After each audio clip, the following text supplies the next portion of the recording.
si ndio? Mimi mwenyewe ni Mluya, na Raila kuwa Raila, acha niseme ukweli, ni Luya. Raila kuwa Raila si Nyanza, ni Luya community. Ndio sababu Raila alikuwa mjukuu wa 12 wana Bongo Wanga. Hilo neno jiuliza Raila kwa nini alikuwa anasema hivyo. Kila akitaka kuanza campaign anaenda Matungu. Na Matungu ni sehemu ya ndani tu. Kwa nini? Sasa ma-DVD Weta wametutumia kwa muda mrefu.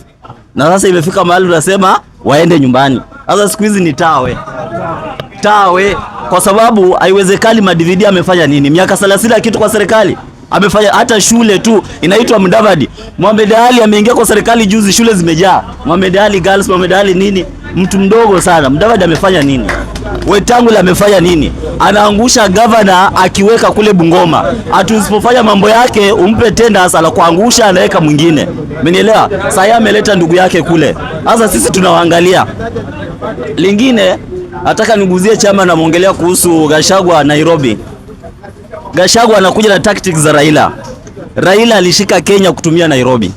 Na uwezi shika Kenya bila Nairobi. Sasa Gachagua pia anajaribu kuingia, hauwezi kuwa na Central peke yake. Raila alikuwa anapita kura kwa sababu gani? Nairobi kuhype. Ile hyping inasaidia. Sasa Gachagua akisema anataka Nairobi, tumwache atafute Nairobi, si ndio? Kwa sababu ni Mkenya, si ndio? Sasa tumwache, kama ataweza atachukua. Na kuna mada hapa ilikuwa inaongelewa kuhusu ODM kusimamisha rais. Naona ni ngumu. Kwa sababu sasa ukiangalia ODM nani atasimama? Kila mtu anaenda kivyake. Sifuna pale ndio anaonekana mtu mwenye ako na akili kidogo, lakini sasa wale ndugu zetu shemeji zangu hawezi kubali. Ukiangalia Nyanza kwenyewe mtu kama Oburu Odinga hawezi kusema ule kweli, amechoka, si ndio? Tunamsumbua, amechoka, anafaa kupumzika, si ndio? Sasa mimi ni hayo tu, sina mengi, lakini mimi nasema Waluya sahi ni tawe na tutasupport. Hata kama ni BC Seminata lazima Gachagua, hata kama ni Ruto, lakini lazima tuongee. Umesikia?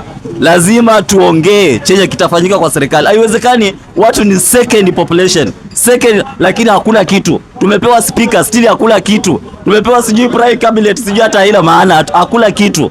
Hiyo alafu tunalaumu watu wa Mount Kenya. Tunalaumu watu wa Mount Kenya kwa sababu gani? Wale wana akili. Ndini Nyoro amepatiwa chairman of budget committee.